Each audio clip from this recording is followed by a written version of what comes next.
Hey, welcome back. I wanted to share with you, regardless of who you are and maybe a handicap or you're a beginner or you feel like your metabolism isn't quite where it needs to be or your hormones are off, I wanted to share with you the top 5 qualities that my most successful clients adopt on their journey, regardless of wherever they start. And these are the qualities that pull them through to see the biggest success. And I wanted to share this with you because if you could walk away from this and start implementing these 5 qualities, you could see success immediately and long term, right? These aren't magic, they're not woo-woo. They are purely the qualities that women, regardless of where they are, my clients have adopted and then made significantly progress with. And I've got to tell you that it really doesn't matter what their starting point is. You know, I've had long-term vegans, brand new vegans, or brand new to the plant-based world. I've had clients at 28 years young, and I've had clients at 76 years young. You know, so it's not an age thing. It's not a metabolism thing. It's not a chronic illness thing, because all of these qualities that I'm going to share with you today, they really are the driving force, the rules, the shifts that these women have made to lose a stubborn 5 pounds up to over 60 pounds or more, right? To maintain their ideal weight, their ideal physique, and to be able to rewire their brain, change and turn into the person that they want to become, not continue repeating the old cycles and being the person that they were or are. So let's get on with it, shall we? Quality number 1 is they let go of a fast turnaround. Women that come and work with me recognize that the quick fixes that they've been trying, whether it's Weight Watchers or Slimming World, maybe it's Herbalife or any kind of shakes, any kind of quick 5-day, 10-day challenge, 5-pound challenge, 10-pound challenge, the clients that see the most success will get rid of, they will shake off that idea that they need a quick fix. Now, a lot of you want results yesterday, and I totally get that, right? We have all been working at something for maybe years, maybe months, and it just feels like you should have it by now and you deserve it by now. But the problem is we keep looking for these fast fix solutions, these fad diets, these crash diets, and they aren't meant to be sustainable, right? I'm not on a constant diet. I am not on a constant lose 5 pounds. I need to lose 5 pounds immediately, right? The clients that I have created a lifestyle. Your body is like a stock market. It's going to go up and down. You are a human, and you are a human with multiple processes happening all at once. It will take longer than expected. So even if you are up for a sustainable transformation, you need to recognize that that transformation is going to take longer than expected. Now, my clients come in and they see some instant results because we change some really easy things. We pick the low-lying fruit because that gives you a little bit burst of a motivation and a recognition that you can actually do this, that you got this. And it really doesn't take that much at all to get the ball rolling. However, once it's rolling, it's not just a quick once and done. It's a long time. You are creating a lifestyle change, not a crash diet, which you will return from. So yes, your body is going to go up and down. You will make mistakes and you will have to learn from them, because success isn't going to be built on constantly winning. You can't learn from constantly winning. It's built on making mistakes and learning why things didn't work so you can make changes and then make it work for you. Because quick fixes, diets, these instant weight loss solutions, let's say, in air quotes, they don't allow you to apply their rules to your life. So you apply it, you make a mistake, and then once you make a mistake, that means you failed. right? But when you're making a lifestyle change, you make mistakes and you assess why. Why didn't that align with my lifestyle? Why didn't that align with my belief system? Why didn't it align with my body? Did my body reject it? Did I enjoy it? What was that giving me, right? So we want to make sure that the changes that you're making are applicable to your life. Otherwise, you're just slapping on a band-aid. You're just slapping on a quick solution that isn't actually going to heal the wound itself. So we want to make changes in a way that you can sustain, week by week, not changing everything overnight. And I work with my clients in Her Rise week by week. Each week we change and implement just one or two things. Women will say, oh, this worked for a short period of time and this worked for a short period of time. But if it worked, if you have regained, quite frankly, it hasn't worked, has it? Maybe it worked as a quick solution, but it's not worked as a long-term lifestyle change. So if you're thinking about trying to go back to the things that worked, air quotes again, that worked for you in the past, then they didn't work for you long-term. So they don't actually work. So you've got to really understand, am I after here a quick solution or am I after a long-term result? Because a quick solution is always going to cost you something, right? If you think about getting the painters in or a plumber in or an electrician in, and you say to him, I want you in and out in 5 minutes, do you think that electrician is going to do the job properly? No. The painting from the painter might be completely botched and your plumbing might be screwed by tomorrow because you wanted a fast results. Now, fast does not equal sustainable. Fast is probably and most likely, especially in the weight loss and health industry, fast fixes and fast solutions are just a one-way ticket to starting back to where you were before. So my clients, my most successful clients, will let go of the idea of a fast turnaround and let go of the idea that it is going to take a couple of months. Once my clients start working about 6 to 10 months in, they realize, holy shit, right? There is so much more in my life now that is available to me. I've got so much more time, more energy. I've got more compassion. I've got better, stronger relationships. I've got a better career because it has such a big ripple effect. When you change your health, you change the health of everyone else around you. You change your timetable, you look after yourself, you create boundaries. All of these things is a huge ripple effect. So when you get to the 6th or 10th month mark, you realize that it's not just about the weight loss and there's all of these other things that you can explore too. There's all of these other things like your emotional development, your thought work, your cravings, your stories, maybe even trauma or your nervous system work. There are so many things on top of just what you put in your body that will come up over time. So you might think that it might take you 3 to 6 months, but every single one of my clients realizes that it actually is a much longer process than that. And for some clients, it takes a very long time to unpack stuff. For some people, it doesn't, but for quite a lot of my clients, they recognize that there is a lot more to unpack than they first recognized. And that's normal. This is very normal for all women to experience that because they've always been told that it's just about the food that they put in their mouth. But if it's just about the food, nah. If it was just about the food, then you would have done it by now. You would have been successful in the cabbage diet. You would have been successful with dieting. It's not just the food. It's the reasons why you keep crashing out. It's the reasons why you can't sustain that diet or that lifestyle.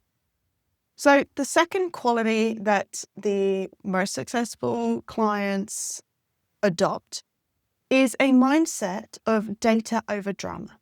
Now, this is in my first week, I think, of my 6-month program, Her Rise. We talk about data over drama immediately because a lot of women put their value and their worth in the scale, in the number of the scale, which really is no different to this fan. It's no different to my microphone.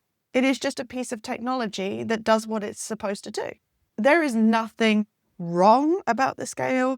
It isn't a swear name. It isn't anything that holds value, but you feel like, and you translate that number into value. So it's just a reflection of your own thoughts, and you're just confirming that. So what happens when we get on the scale, or when we feel like we gain weight, or when we make a mistake? These things are inevitable. Absolutely inevitable. I gained 2 kg overnight the other week, and that's perfectly fine. That's normal. It's part of life. You're a human being. You have a lot going on inside your body. Give your body some grace. But if we focus on the emotional part, right? Or maybe the nervous system, or your installed reactions, your instinctive reactions, things like if you have a phone call and your heart races, right? I had a phone call from my mum today. I answered and I was like, are you okay? She was like, did I just wake you up? I was like, well, no, I'm working. You only call when something's bad. So I realized that when my mum calls, it's not always good news. So my reaction to that, my initial reaction, it wasn't meant to be fear and worry, but that was just an installed emotional reaction. So what happens when you stand on the scale? How do you react emotionally? You'll become reactive. So how many of you have replied to a text in anger and wished that you would have waited? How many of you have reacted to the scale? If it goes up, well, I can treat myself because I deserve a reward. But if it goes down, you restrict yourself. You'll be good all day, but then you'll end up binging in the evening because you've restricted your body of calories all day. Now you're around food. Your natural instinct is to stuff your face with whatever it can find. But the problem is whatever it can find is calorie dense, and the brain loves calorie dense foods. So it doesn't realize that you're actually in a famine and you're surrounded by a berry bush, but it has that same instinctive reaction, right? So you try and restrict because the scale went up and you're like, no, I'm gonna get it to go down even more next week, and I'm gonna be good. But by being good, again, air quotes, you restrict all day. So then you end up binging in the evening. And that cycle happens over and over again for many women. And the women who are the most successful, they focus on the numbers, they focus on the statistics, and then they react accordingly, not emotionally. So they have to remove the emotion, remove your own bias and your own story from the situation, and then take the facts and the data and make a plan from there. I've had a very similar thing in my business, right? I have a emotional response to things, to people, to situations that come in. And I've taken that to my mentor, and she says, give me the numbers. Give me the numbers. I just need to see the numbers, not the drama in your head. So we do it all the time. We do it all the time because how many times have you said to yourself, oh, I'm overwhelmed or I'm stressed, and you write down your to-do list and there's 3 things on there. Next time you feel overwhelmed, I want you to write down a to-do list or everything that's on your mind. And I guarantee you, it just shrinks that right down because you are emotionally blind. That's why. You're just emotionally blind to it. Because our emotions are supposed to feel so big until you feel them properly. So those who are successful, they ditch their drama and they adopt almost like a scientific researcher's mindset. And they say, okay, let's not pretend that I've done good or bad. Let's just say I've done what I've done, which is X, Y, Z. And let's have a look at my results and how does that reflect that? So you have to get very analytical out of your heart and into your brain. And when you start looking at the numbers, you take yourself out of someone else's lane. So you might have heard the phrase before, stay in your own lane. Because if you start comparing yourself to the person next to you, you're not actually starting with the same data. You're not starting with the same blood work. You're not starting with the same metabolism, with the same baseline calories, with the same shops around you, with the same circle situation. So the moment that you start comparing yourself to someone else, you are instantly going into drama mode or emotional mode, should I say, over the data. So this is why it's important to make sure that you say people don't necessarily have it easier than you. People don't have it harder than you because you don't have their full data. You don't have their full story. You only have yours. So stay in your lane and focus on your data. Quality number 3, she takes action before motivation because she realizes that you have to take action when you don't want to do something. I take action when I don't want to do something. I sit in the uncomfortable feeling of being bored, maybe a small bit of pain, maybe a little bit of discomfort, not real pain, right? But discomfort, the discomfort of missing out, the discomfort of feeling a little bit hungry for an extra hour. These little things I do because I do hard things in other areas of my life. We've just got to apply the same mentality. So if you want weight loss to be easy and you want motivation day in, day out, that's kind of like having a double espresso and hoping that you're going to sort your shit out for the rest of your life. Motivation is designed to fade. Motivation scientifically is adrenaline and cortisol. Imagine if you were dripping that in every day. You would be depleted. Your adrenal glands will be depleted. You will be exhausted. Your brain is not supposed to handle that level of cortisol and adrenaline every single day. So relying on motivation to take action is procrastination. Taking action when you don't feel like it is taking action. And when you do that, you create a result, right? I didn't want to go to the gym today. I got my ass up. I dragged my ass to the gym. Didn't want to, but guess how I felt afterwards? I felt amazing. I didn't rely on motivation to get me there, but I relied on the feeling of how it felt after doing that thing. How many times have you cleaned dog poo or cat vomit off the floor, but you weren't motivated to do it, right? Have you ever dropped glass or mirror? You don't want to clean it up. It's such a ball ache. It's a pain in the butt, but you do it because you don't want to stand on glass. Now, motivation becomes a desire to avoid the consequences. And the consequences would be standing on poop or pee or glass.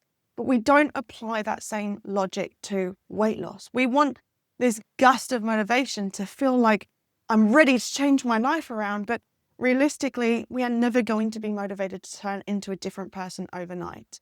And especially to do things that you've not done before. Maybe to do new things, maybe to do things that are still, again, uncomfortable or will create discomfort or dis-ease. So you might want something, you might want the results, but motivation is always going to be fleeting. I don't rely on it, and my most successful clients get to the realization that weight loss is actually, frankly, really freaking boring, right? We have this new shiny object moment where we think, oh, fantastic, I've got this new diet and I've got this new plan, and it's all super, super exciting, right? We get that motivation, we get the dopamine of something different and the hope and the joy. And then the moment it gets boring, the moment the dopamine drops and then it just becomes uncomfortable or difficult, we back out, we back away. So those clients who continue and see the biggest success are those clients that decide that they don't have to love it. They don't have to love the process, but they have to take action in order to see the result. You know, and this is the same sort of thing when I hear I'll do it properly when things calm down, or I'll start the diet when I'm ready. But ready is not a feeling. Ready is a decision. Now, let's face it. If you say, oh, I'll wait till June, June comes, the sun is shining, it's beautiful, you want to go down the pub, you want to go down the garden, you want to eat barbecue and drink alcohol.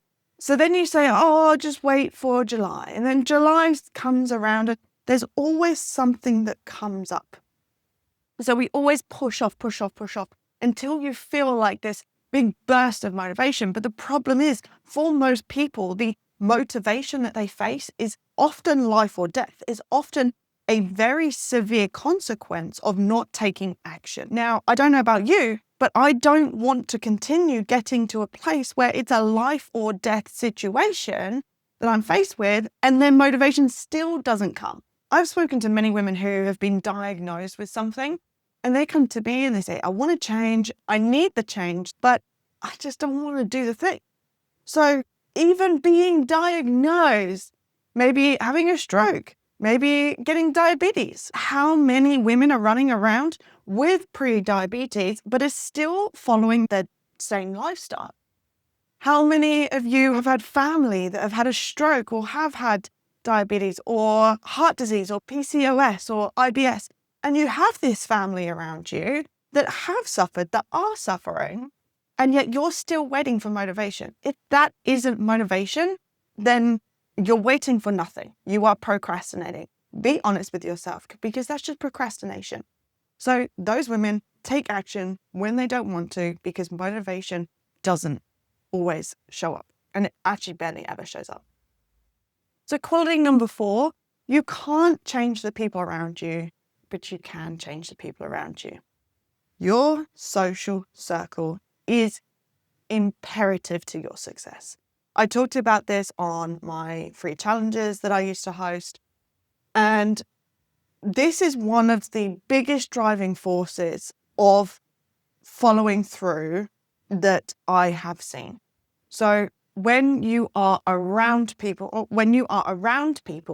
naturally, instinctively, we try to fit in. It is a evolutionary adaptation where if we were cast outside the community, outside the tribe, you are now left alone.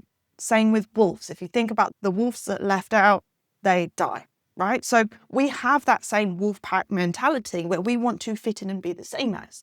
But let's face it, it's not often that you and your entire social circle, or you and your entire family, or you and your husband, or you and your kids all want to go on a weight loss journey at once. Maybe no one around you actually needs to lose weight or actually needs to start taking care of themselves, right? Maybe they don't want to, they don't see the value in it, but you see the value in it. You are going to subconsciously continue to act the same as these people. Now, there is a study, a Fowler study published, that when your friend becomes obese, your chances of obesity increases by 57%, which is astronomical, right? So this just goes to show that we will very much stay the same as we want to fit in. We don't want to be the odd one out. We don't want to be the weird one. So it's very important for you to find a circle, a community of people where what you want to do is normal, right? Think about going to the restaurant and asking for dressing on the side, or a bunch of sides as your main, or I don't want a starter, I don't want a dessert, I don't want to drink alcohol. How many times has your family or your friends gone, oh, what's wrong with you? Are you on a diet? Oh, you don't need to diet. Oh, you're just fine as you are. And you have to have this whole conversation. Little things like that. If you were surrounded by people who understood that you valued your health, or that you valued healthy choices, or an early night, or a walk around the park instead of a beer in the pub. When you change your social circle, your actions subconsciously change too. Now, your herd, we have herd mentality, right? The people around you, they will enforce corrective behavior. So they will either bring you up or bring you down to be the same as the herd. So you have to be very mindful of the people that you're surrounding yourself, because they will subconsciously correct your behavior and you will subconsciously match their behavior. This is why I changed my social circles to go into vegan circles. This is why I make sure that my friendship groups are healthy people, people that want to go out, people that want to get out and not sit there and game or enjoy indulgent meals. I used to go out and have 5-10 course Michelin star meals. That used to be me. I used to spend hundreds of dollars on bottles of wine. I enjoyed that. But the person that I am now isn't going to reflect that behavior anymore. And quite frankly, I would never hang around those people again long term unless they wanted to do what I wanted to do, because not from a selfish perspective, but because I value myself. They are very different. I value my boundaries, and I know that I would probably want to engage in that similar behavior. So I create distance from that.